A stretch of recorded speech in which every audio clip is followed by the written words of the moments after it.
आजच्या ह्या प्रेस कॉन्फरन्ससाठी आपल्या सगळ्यांचं स्वागत। आपणा सर्वांना माहिती आहे की शुक्रवार, शनिवार आणि रविवार म्हणजे 20, 21 आणि 22 जूनला पालखीचं आगमन पुणे शहरामध्ये झालं होतं।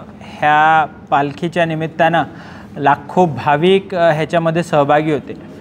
हे करत असताना ग्रामीण भागातील पण मोठ्या प्रमाणावर महिला ह्याच्यामध्ये सहभागी होत्या आणि त्यामध्ये असं निदर्शनास आलं आहे की काही चेन स्नॅचिंग करणाऱ्या टोळ्यासुद्धा ॲक्टिवेट झाल्या। या अनुषंगानं आम्ही गुन्हे शाखेमार्फत कारवाई केली असता जवळपास 20 मंगळसूत्र आणि गंठणं ही काही महिलांकडून ताब्यात घेण्यात आली आहे आणि त्या अनुषंगानं 3 गुन्हे हे दाखल करण्यात आले। ह्यासोबतच जवळपास एका गँगकडून 14 मोबाईल हे सुद्धा हस्तगत करण्यात आले आहे आणि मोबाईल चोरीच्या अनुषंगानं सुद्धा वानवडी, हडपसर आणि लोणी काळभोर ह्या पोलीस स्टेशन्समध्ये 3 वेगवेगळे गुन्हेसुद्धा नोंदवण्यात आले। ह्यातले बरेचसे गंठनं आहेत ते अजूनही कोणीही क्लेम केलेले नाही।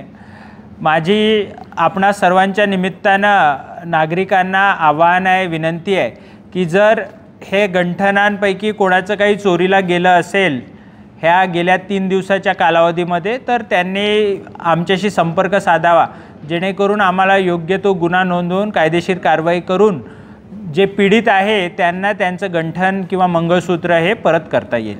जसं मी म्हटलं की काही ही जी मोबाईलवाली जी गँग आहे ही झारखंड राज्यातली साहेबगंज ह्या भागातली ती गँग आहे आणि ज्या गंठन करणारे जे आहेत ते लातूर, उदगीर, अक्कलकोट, सोलापूर जिल्हा ह्या भागातले ती मंडळी आहेत।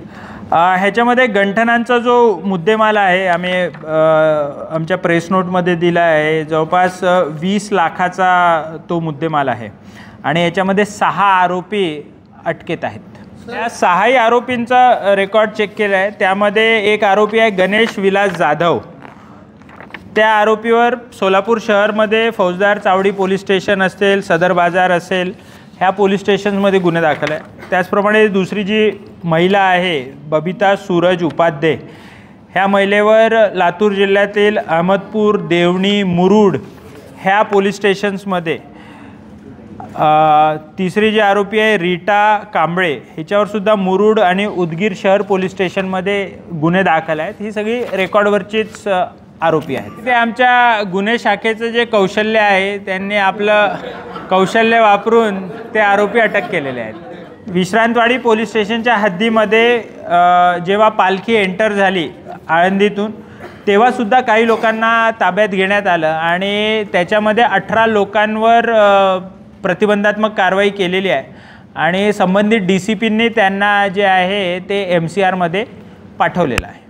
आपल्या सगळ्यांना बोलवण्यामागचा उद्देशच हा आहे की ही जी रिकव्हरी आहे त्या अनुषंगाने गुन्हे हे कमी दाखल आहेत। ज्यांना चोरीला गेलेलं आहेत तर त्यांनी पोलिसांपर्यंत यावं, आपापला गुन्हा नोंदवून घ्यावा आणि त्यांचं गंठन जे आहे ते कायदेशीर प्रक्रिया पूर्ण करून त्यांना परत देण्यात येईल।